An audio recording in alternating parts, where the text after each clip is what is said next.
Ụmụnne m na ụmụnna m elọta ọnụrụ unu hụpụrụchi ọnwa nọ nwa nwa mba nnọọ awụchasịala nụ m eyi ụmụnne m anọ m otu nwanne anyị nwoke akpọ m si m nwanyị mba nnọọ mza ya sị m na m nwere akụkọ na ugbotoro ya ụmụnne na ya trọstụrụ na ihe ụmụnne na-ekwu n'ihi na o tele efulowere m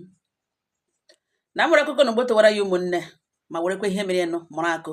tụmadụ ọ bụrụ na ị nọghị na Naịjirịa ị na oji bekee bịa wụrụ ala bekee na ya alụọla nwaanyị o na ya na nwunye ya amụọkwala na ụmụ nwoke atọ ọ ugbu anọ ma otu nna anwụọ nwụfụrụ ha atọ na ya emege biznes ya emega ọfụma na Naịjirịa mechazie biznes agaga ha agaga ya bịa lee ego ya n'aka na ote ego n'ugbochi agbadaga na ọ ga-agbadaragachi ike ma ọ bụrụ na ya emuvu gbapụ so mara ihe ji ndụ ya eme na famili ya na famili ga-arịọ nri Chukwu emere ya ebere ya bịa nwee kọnekshọn ịga ala bekee mana tupu ya gaa ala bekee na ya arọ n'ụlọ nga ebi ya na ezinụlọ ebi nọ ya warụrụ 3 bedroom bungalow nọ ya warụrụ gbaa ya fence interlock ọ dị compound na ya arụtala ụlọ 1 bedroom 4 ebe ndị tenant nọ ya nwere two plots of land na different locations 3 before ya gawa ala bekee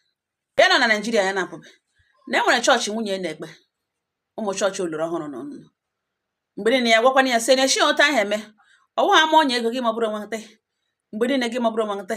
tait gị kokokokoko gị tinye na envelopu ego gị ga-ehi mgbe niile ajụgaghị ihe ị ga-emere ndị chọọchị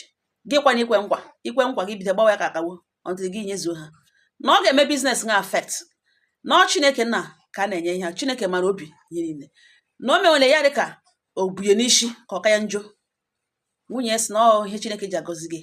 ya jụọ nwunye sị lee enye one good reason ngozi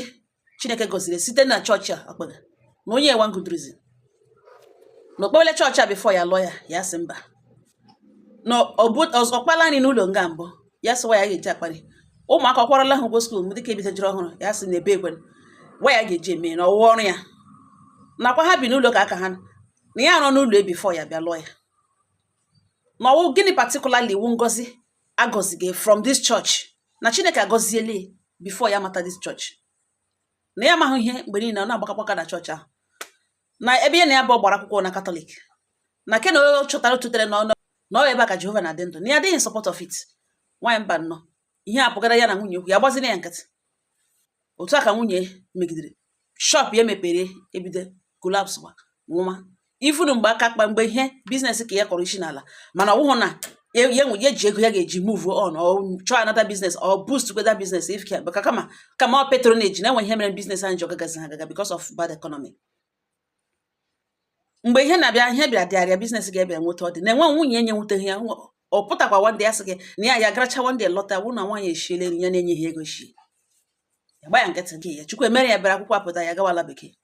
Chukwu ebe ahụ na-ese ndị ego ese ndị ọgwụwa na biznes ya adịghị kwa ote ya gwa sị na o mesịkwala ya iwe ịbịa si ya biznes ya na gịnị mere biznes dị biznes ọ rịọwa ya si ya biko gwa nwe nọdụ ya na ụmụnwoke na sọpọtụ na nwunye ha na biznes nwaanyị mba nnọọ mza ya eshi ala bekee sendara nwunye 1.5 million naira si nwee tinye na biznes were kelekwe ya ha na-emekwa ya ebido sendwa ego na akaụntụ ya emekwa ejie ya oji na ụmụnne nwunye ya adịghị ili ha adịghị too much nne ya mụrụ naanị ya na nwanne ya nwoke kwa na alụọla nwaanyị o mega ọfụma is not like ihe shigara ike kekwe wega family ya wega no nne na nna ya gbachike nna ya mega ọfụma nna ya mere ọfụma mgbe o ji ahụ na ya amaghị ebe ego nwaanyị a na-aga mgbe niile ọ tọgawa n'ụtọ na chọọchị ọ dị ọda ya gbana ya nkịtị ọ ya ka ya ruo ala bekee sụkwara gwawa ya sị na empty plot of land ha na dị ọda wa ya gwa ya dị nke particular one ya chọrọ iyuzu na nke ahụ na ọ nọ na site na ya chọrọ idevelop ya nwunye ya si ya o ya kpọọ injinia ya na ya bụ ese plan ihe ọ ga-arụrụ ya na the site gwazie nwunye ya kporo ya gawa dị ya nwaanyị mba nnọọ mza nwunye ya kpọrọ injinia gawa na another 2 plots of land nọ na another location na-awụghị location ebe ya gwara ya makwana ya dị ha gwe ya nọ ebe ahụ ya gwa injinia ya gara ebido nwa nwanyị mba na-arụgide n'ụlọ rụcha ụlọ akwụrụ kwụrụ chem ụlọ akwụrụ enwe ihe ụlọ ekwụrụ ụlọ akwụrụ na ya lọtaziri November last year ihe ahụrụ n'ọnụ ya okweghị ya n'ọnụ ya na tina ya na-agwa m ihe na ya wụ na ejideghị onwe ya ka m ya were onye gburu mmadụ ogboro onye ka a ga-egbu ọ wụrụ nwunye ya lọta si ngwa ka ya gara na site ga-elere ụlọ mgbe ya banyere moto nwunye ya banye moto ka ha garuo na asebia si ya n'ụlọ rute wọsị ya mba no na ya gaa na the other location asị which location nọ nke anọ nọ na site ka ya gwa ya ebe ya rụgo ụlọ ka ya chọrọ ịga ya chọghị ịga hụ empty plot of land ọ gwa ya sị no na ọ ebe ahụ ka arụga dị ụlọ na ebe a ka ejiri dị injinia ọkwara ebe arụrụ dị ụlọ n'ihi na mgbe niile ọ na-ese picture bịa ose the building ese inside ọ naghị ese outside ya naghị ahụcha the environment so long as ya ahụga the building ya ahụga ye koodu ya ghọta ahụ na ọnwụ ebe ahụ ka ihe ya si ya rụọ ka ọrụ ka ya jụọ ese ọsị gịnị ọ sị ya na ya rụrụ ya na o werere ego ya ji obi dị mkpa kpata were ihe ya chọrọ ịrụ na site gaga rụọ ya ebe na-adịghị developed ọsị gịnị ka ọ na-akọ nwunye na-akọ agbaji akwa agbago ya jụọ sị why kwa na o were hụ why ọ gịnị nye ya one good reason o ji ọrụ ya ebe ya si arụ ya nwanyị mba nnọọ nwunye ya sị na ọ mana kemgbe ụwa na ya hụrụ Chineke nna n'anya ya sị ọsị gịnị na ya mana kemgbe ụwa na ya hụrụ Chineke nna n'anya na ọ wụ eziokwu ihe ọ ga-ahụ nwere otu ọ ga-adị mana o lele ya na ọ kwụsịkwa na ihe Chineke ji na-agọzi ya sị gịnị ya ekwuzighị okwu na moto ahụ ya reverse ya kewazie na the site ebe ya gwara nwunye kpụrụ injinia ha gara nyere injinia amaghala ihe injinia wee ji empty plot of land ya gwa ihe ọ ga-arụ ya kwa uwe bido nwa ya reverse ya were nyara moto gawa ebe ahụ rute ebe ahụ nwanyị mba nnọọ ya wụrụ na arụọ na ya chọọchị apịa na ya chọọchị awụhụ chọọchị arụrụ chọọchị dị arụchara chọọchị rụpụta one bedroom flat ebe resident pastor ga-anọ chọọchị a function nwakwalanụ dee ya nwa aha ma anọ were flawa kụcha ya ya na-ele si nwunye na gịnị nọ n'ala ya nwunye si na mgbe dadi ya na chọọchị si that na enidere empty plot of land na ọwụgodo rent ka ọwụgodo ụlọ wụrụkwa na empty plot of land na enidere either house or empty plot of land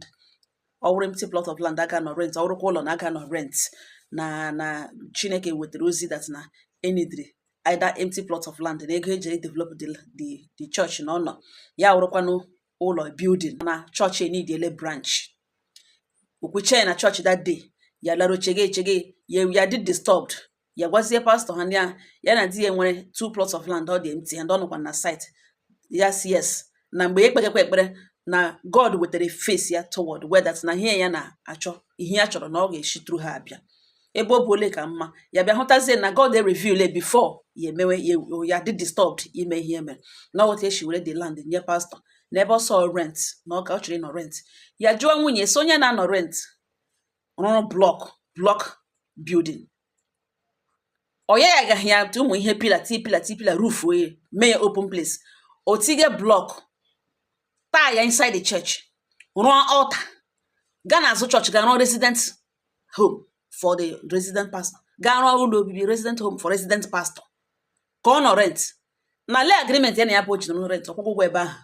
ya ọgwụwa si no ya nawaba ego ebe ahụ na enweba ego ya na nwara na ya hapụgodoro ihe niile Chineke si Chineke na duwe ya na ezinụlọ ya na at least na ha azala ndị nyere ala ebe arụghị ụlọ Chineke ya elegide nwunye ọ dị ya nnọọ ka ya were akala anya zụcha ya eze ya n'ọnụ ike agwụ ya gwa so na ọ gaghị rent so this man na ọ na ebe a free yes na ọ gwara the man na ọ ya nwa zụrụ ala ebe a na ọ ya nwa ala ti ya mba na ya gwa the man mana the man mana ya ji di ya ndị di ya nọkwa n'ala bekee so ọ bịa jụwa questions ozugbo ya jiri the place ha arụ ihe ha chọrọ ya rụọ Chineke ụlọ a chọrọ ịrụ Chineke ya gwa nwunye si na enwere everyday ya na ya na-abụ na-ekwu na phone ọ sị mba na enwere everyday chi hụrụ kemgbe ekweghị ala bekee na enwere everyday chi hụrụ ya na-akpe ọ sị mba na enwere everyday chi hụrụ ya na-anụ ma ya ma olu ụmụ ya sị mba na enwere ihe ọ nara kemgbe ekweghị ala bekee even business a ọsọ mege na-aba na ya uru ọkwa ya sọpọtụrụ ya n'ime yes na enwere ihe ọ nara before ya na-enye ọkwa ya na-esend ego upkeep ya sị na enwere ihe na-abọda ụlọ obi n'ime akwa ya rụrụ ya sị na ọ gịnịkwa ka ya na-eji akwụ everyday na phone o wepụta ha ọnụ gwa na adị ama ama na ala ya na ebe na ya chiri inye pastọ ya na ọ chọrọ ebe a ga-arụ branch church. Ọ gwaghị ya na ọ gịnị kpatakwara na ya jiri gwa ya ihe ọ ga-arụrụ ya ya enwe ala ya nwee ihe ya ga-arụ, o nwee mind bulie this big structure ebuga n'ebe na-adịghị developed. O werezie pastọ dewe na ala na-awụghị ya zụrụ, ọwụ pastọ ya zụrụ. Ọ ya enweghị right ịma ọgụdụ na ọhịa o kwara ọhịa ihe ya na pastọ ya kwapịara, o wekwesịghị ịgwa ya ma ọfụrụzi na ya egwa ha ma ọ ya kwere. Na ọ gịnị ka e ji gwa ya bịa ga-arụrụ ya ụlọ, ya sịghị ya na ọ dị ụlọ na ya naanị ya kpọrọ injinia ya ga-eji ya gwa ya ala ebe ọ ga-arụrụ ya ụlọ. Okpere ga-eji ya ala ka na-awụghị ala ebe ya chọrọ ịrụ dị ụlọ, ebe na-adịghị developed n'ime ọhịa. Werezie ntọala ya nọ na site ga-enye pastọ ya ha arụ ụlọ chọọchị ebe ahụ without his consent. Na ihe ahụ o mere ugbu a na o kwesịrị ekwesị regarding otu ihe Baịbụl si nwaanyị sọpụrụ di na chọọchị ahụ na ebe ahụ ugbu a na ma ya ma pastọ ya ajụghị ya na di ọ dịkwa wee, ọ jụghị ya ma ala o nyere ọwala ya ka ọwala dị ka nna ya ọjọọ gbara oso ketijo blọk ebe ahụ rụọ. Na thank God ya nwere time n'ụlọ na elu nwamba nọ ya ga na police station ga-eme ekentịrị ha enye 2 police officers ya gwa ha on Sunday ka ha ga-emeki the move so that a ga-adị sure na the man ga nọ there. Ruo on Sunday ya na those police officers awụchasịa na chọọchị this man. One of the police officers ajụwa ese ọga ya sị na ọ rụrụ ụlọ chọọchị na somebody's land. Agwa sị ole agreement o jiri rụọ chọọchị na ala ahụ, ọ zụrụ ala ahụ azụ from onye nwe ka ya agreement o ji rụọ branch ya rụọ chọọchị na ala ahụ. The pastor asị ka biko ka aga n'ọfịs ya were microphone ya hand over to assistant pastor. The pastor asị ka aga n'ọfịs ya. The policeman asị no, si ekwuo ya ebe a ka eme ya openly n'ihi na ndị a niile n'ebe a be aware of the branch ọrụ ka ha nụ ihe ekwuge na ihe mere nọ. Nọọsọ ọ wụ ole ote ka o si nweta ala ọ gara aga rụọ chọọchị n'elu ya. Na o kwuo ya ebe a na ihe a bịara na enweghị ha na-ezo ezo na ihe na ọ wụlụ chọọchị na ndị a na ọ wụ ndị na-eso ụzọ ya na enweghị ọ na-ekwu ekwuo ya ebe a. Ọ sị ndị chọọchị ndị members nọ n'oche biliteshwa onye ọbụla eruwe nso a na-asị enukwa. The pastor gwawa ya si actually na ya bịara n'ọta ya hia ma ọkwa silekwa ihe ya chọrọ 2 plots of land, empty land, ọgodo 1 na ya nwere message na chọọchị a kwesịrị inwe branch na anywhere, any place, any location. Nezaida na ọ bụrụ onye nwere ụlọ building na ha ga-ewe nọrọ rent ya rụkwa na empty plot of land na ego a ga-eji develop na ọnọ na onye ọbụla Chukwu metụrụ aka na onye ahụ step forward. Ya na a member of his church, a woman agwa ya nwere ala 2 plots of land ya ga like release for that project. Ya ṅụọ ọpụta na ya ekpere o jikwana ya the place ha like ọnụ na site ebe ọ bụ ọnọdụ mma. Ha ebido ọrụ ọnụ ụlọ na ọwa adult ya gbawaghị aka nara ala ihe akwana somebody ya ma ọ ga-azụta nwa ala and ọ wee married woman ya bịa jụọ ya so onye nyere ya ala oleta o si nweta ala ya jụ hụ because ọwụghị obere nwa ka ya na-emega ihe onye mere ya na-emega ihe somebody mega business, a woman nwere big business ọ na-eme, an adult, a member of his church nyere ya ala na enweleta ya ga-esi bịa jụọ mana na ala nwoke ma ala nwoke. Ọsọ ndị polisi elekọrịta onwe ha si ya na enwe otu o si jụọ ese na ọ jọsị nye dị ala ese ngwa nsogbu nọ na emepela another chapter. Lekwa onye nwe ala udie ọ die zụrụ ala di ya nọkwa nọ na Nigeria ọ lọtala ọ chọrọ iwere ala ya. Na pastọ ahụ agwawa ese na ọchị iwere ala ya no problem mana based on ihe arụrụ dị na ha kwesịrị ịnọ 15 years there before you enwe mind demolish ya without regret, without any pain. Na ọsịkwa na ọ chọrọ iwere ala ya na ngwa na biko na ọ ga-enye ya ego eji raise the structure. Ọ chọzi demolish ebe ahụ demolish ya na ihe na ya raise lọta ebe ahụ. Nwamba nọ ishi agba ya tem, ishi akọ ya kwuo ya egbe, ishi akọ ya gwugwu ya si the man nsogbu anọ na ndị polisi ekwuole ke ha na ihe nyere na ọwụ 3 days ị ga-were jụọ ma ọhịa pulpit ma tụrụ rọgụ ahụ ọ tụrụ ebe ahụ na ihe nyere na ọ naanị 3 days na ọ gaghara 3 days na ọ karịa 3 days na budoza bịa na ihe a ga-adameji ebe ahụ enwe ihe o denwere ebe ahụ ma ebe ọsọ ọwụ 1 bedroom ebe ya rụrụ aka ebe resident pastor na ha agaghị eburu ibu ya chọghị eme ebe ihe bụ ya gache. Mgbe a ka ofu memba jesi biko na ikwu 3 days ọ dịkwa n'hụ 2 shots. Pastọ anyị ahọsha si ya mechie ọnụ sị na ya ka na-ekwu okwu na enwe onye ya nara ala n'ike na enwe onye ya zobiri ala n'ike na enyere na-enye na ọ bụ ego ka e tiri ebe ahụ na ọchọ ebe ọbụla ọpụ ya gaje ka ha gawa dị ya. Nwamba nnọ nza ya so ka ebe memba ya ekwere na 3 days na ọ dị 2 shots na ihe a na-enye ha na 7 days iji evacuate that place ma ọ wụghị ya na ha jikere ya na ndị police officers ha lụghachita ka ha lọtara ya gwa nwunye so hụ na n'ihe mere nọ na ọhụ na ihe mere na the reason o ji were two empty plot of land ga-enye businessman n'ebe a ka ọ na-amaga onye ego na onye ahụ nwere nne nwe nna o nwere ikwu nwe ụmụnna ahụ ọkụ menwe ha ọwụ ya nwa nwunye na ga-eleta ha ya nwa na-esend ego eji eleta nna ya na obi ụlọ ebe ọ na-akwụ ụgwọ ma ọ wee pure businessman ibe ya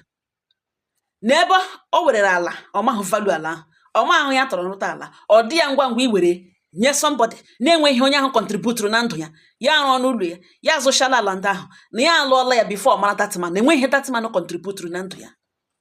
o were ihe ha na 2 plot of land na site gbanwee ya ụgwọ sịkwanụ ka o wega ha ebe ka ime ọja nọ o were ha dewe na site werezi ego ya kpara hard earned money ya were ga-ewebhazie ya n'ime ọja sizi this man ma nwanye ego amata eburu ma tit ma gịnị a na-akwa ebe ahụ n'ụlọ akpa dị man ka ọ na-aga onweghị mgbe ọ na-apụta atụcha tit ya kpọpụtacha ndị members ha line ya up ewere ego ha tata na tit shia ya no members tụcha ha alawa that raw money pastor na ndị otu ha na-eri ha eji ya ga arụ ihe ha chọrọ ịrụ biri n'ụlọ na-akwụ ụgwọ ụlọ edigo ụmụ ha school eleta their relatives ha wụ businessmen o were ala ya ebe ya chọrọ ịrụ ihe ya chọrọ ịrụ were ego ga-enye pastor nọ na ha nọrọ na site werezi ụlọ ya ego ya were ya pụtara kpata ego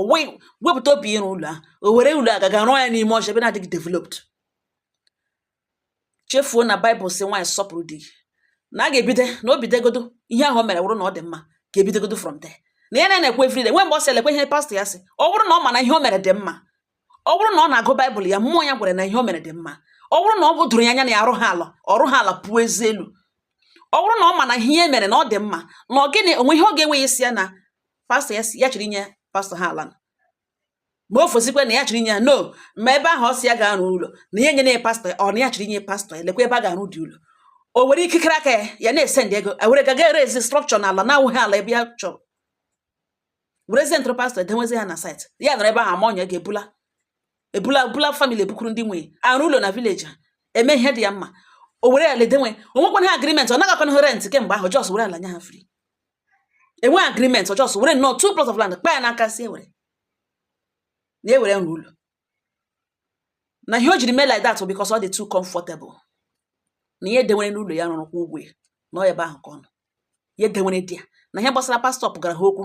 before ya pụọ na ọwụhụ chọọchị a ka e wedere ya na ọwụ chọọchị a ka ya na-aga mgbe ya na-alụ ya ọwụ chọọchị a ka o kpega ọ gwazie ya sị na ya gakwa ha pụpụtali ya na chọọchị ahụ ya sị ya nsogbu anọ na okpegbe kere ya ma no na ya na-aga katọlik na ya onwe katọlik ka ha na-aga na nna anyị ya discover this church anọ ha ọwụ ya adịghị ya soghị ya enwekwara mgbe ya sị agala the church mana i werezi property ya na-aga na that church ya ga-eso ya na-awụghị onye godfather ya ọwụ ndị tiri ya na ekpere ya wụghị ya wụ na ya amaghị ebe ya okpukpere chidamma na ihe o belivuru personality ya amahụ ya achọghị ịma n'ihi na enwere ebe ya na-aga Chineke na-edukweni ya nwekwana onye ya na-akpọ ọgbaji dọrọ ya kpọọ onye ahụ etinye na ekpere ọ gasị ọ chọtara na ebe a ka ọ na-emezi n'ebe na o duru mmadụ ga chọọchị rute ebe ahụ ruo ebe ha wozie chọọchị automatically to the extent o were ala ya ga-enye na ihe o jiri nye that place because na ọ dị comfortable na ọ nọ n'ebe na ọmaghị ebe ya rụrụ ụlọ dị nwa ọ na-akwụ ụgwọ ụlọ na-emepere biznes ọ na-eme n'onwe ha problem o ji ego metara na biznes emeke nwa ụmụaka ọ na-anaghị akwụrụ ụgwọ school n'otu ọnụ na dị useless na the only thing na uru ọ bara n'ime ndụ ya dị tụfu ihe nwanụ ya rịọrọ ya mere kpọrọ injinia ga-eji ala ebe ya zụrụ ala make sure na ihe gaga n'anya ese plan ya choose ụlọ ya chọrọ ịrụ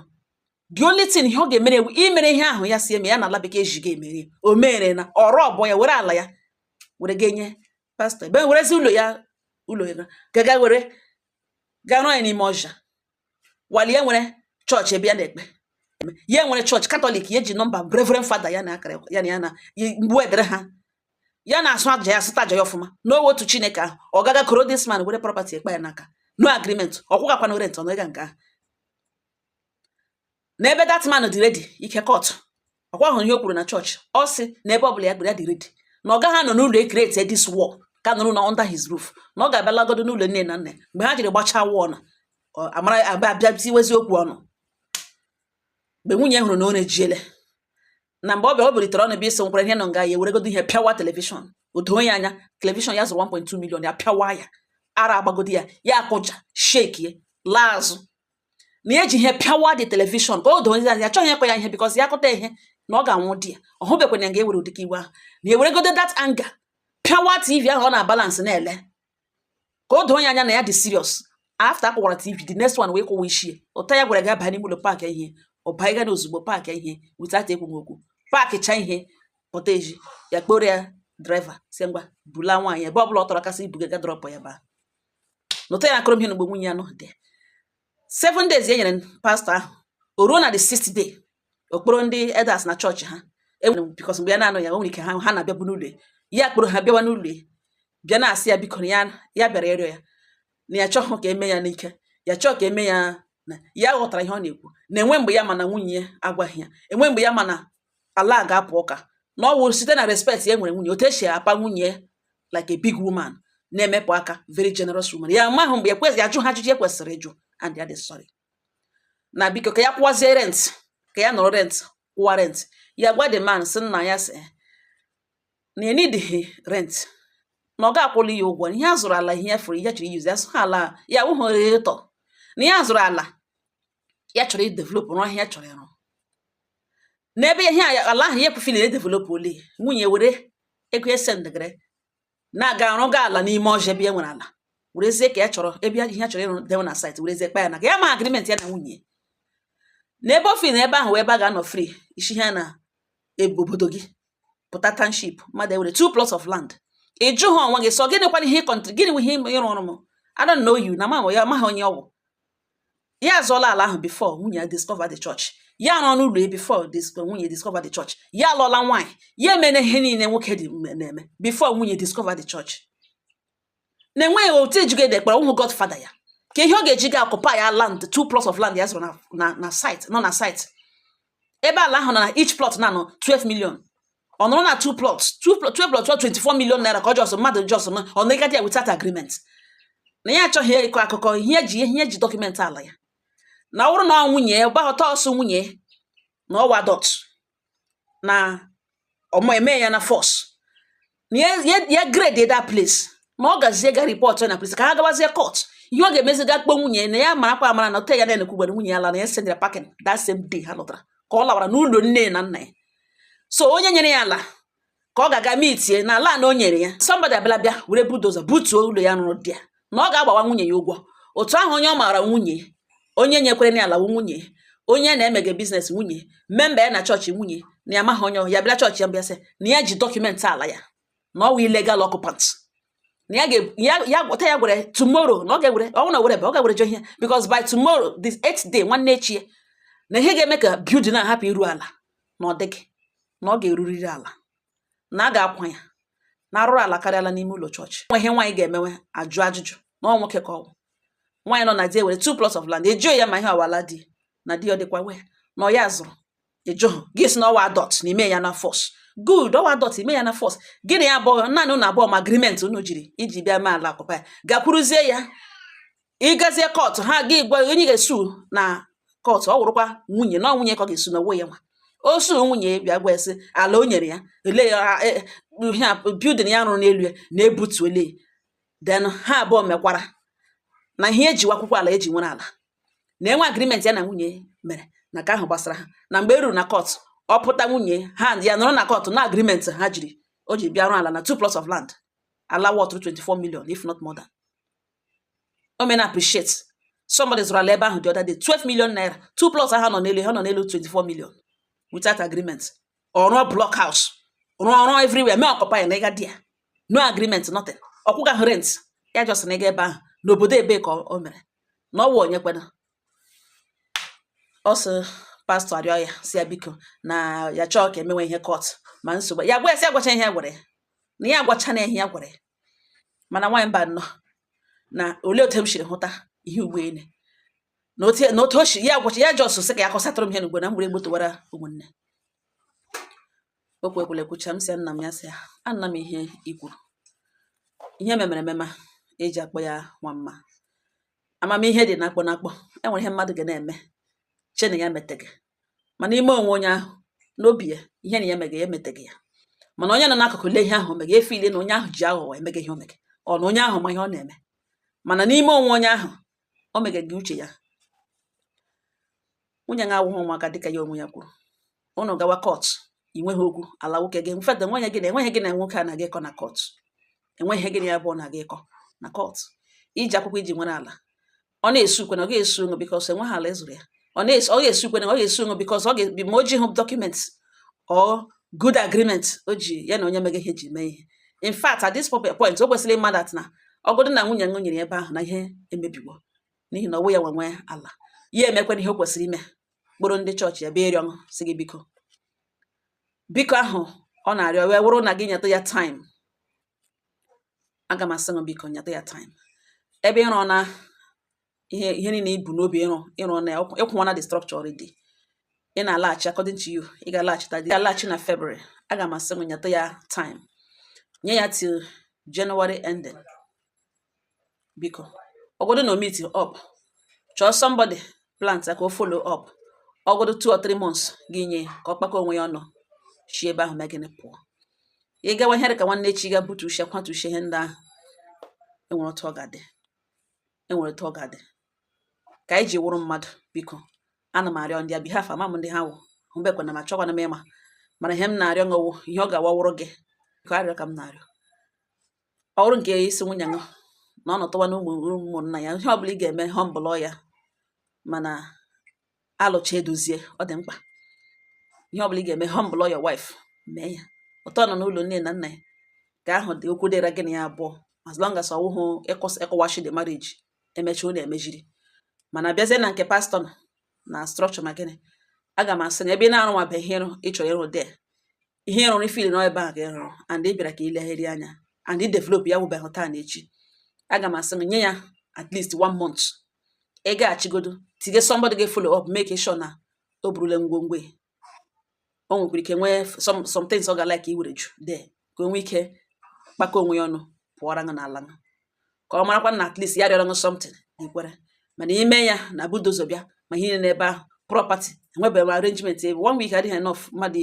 ime aka arrangement mara ebe o bu ngwongwo ya alaje for the resident pastor bi ebe ahụ ka m kwere ekwu ya enwe ike buru ngwongwo. Ọ ga-adịkwa mma n'otu ahụ. Ya sị m na ya nọ na ihe m kwuru na m nwere akụkọ na gbotoro ya ụmụnne na-enwekwa ihe unu ga-agwa ya na unu werekwa ihe mere ya wee mụrụ atụ. Ị nọ n'ụlọ ikekwe nọhụ na the same state with nwunye ṅụ ya wụrụ na property ihe document iji azụga ụlọ ma ihe niile. Inwe nwunye na-eme pastọ m dadi m na gị kpachapụ anya ṅụ kpakọ ihe ṅụ ọnụ. Ị nọrọkwa n'ala bekee na gị mee ka sure na ị nwere onye ọzọ na-supervise ihe a na-eme na ị dị sure na ihe ị na-eme. Ya wụ na ị nwere nwaanyị na-eme dadi m dadi G.O dadi ahụ isi enwere ekpere edeclare fasting and prayer na gị leruo anya ma oke dadi na-akwụ n'ụlọ m G.O dadi G.O na-akwụ o bidoghala na-agụ ya ka uri n'ụlọ m ekwu otukwu abụọ akpọ dadi G.O na fon akọsara ya wee na-ewe declare prayer here and there. Na gị biko were document iji nwee property kpakọọ ha ọnụ before ihe mebiri. Ụmụnne m otu ka ọ sị m shiri gbotowara ya ọnụ. Onye a gwara nọ nkwuse dịrị ndị na-anụ anụ. Ọ na-ahụ nanụ achọghị m bịa gbawa olu gbatịwa okwu. Ihe ọ sị m gwa ọnụ ka m gwara ọnụ. Enwekwa ihe ọnụ ga-agwa ya ụmụnne m. Ọnụ si ya gawawa 3 days a ga-abụchie ndị akwacha ha kwa ilu n'ala butuo. Ọnụ si enye nwe ha time ka ha kpakọ onwe ha ọnụ kwa ebe ọ bụla bịa rịọ ya si ya biko ihe ọbụla ọnụ ga-agwa ya ma werekwere ihe ọ gwara unu wee mụrụ akọ n'ihi na ọ ihe mere onye ọzọ ka ndị ọzọ ji mụrụ akọ. Ọ nga ọ ha nọ m n'ọnụ udo dịrị ọnụ.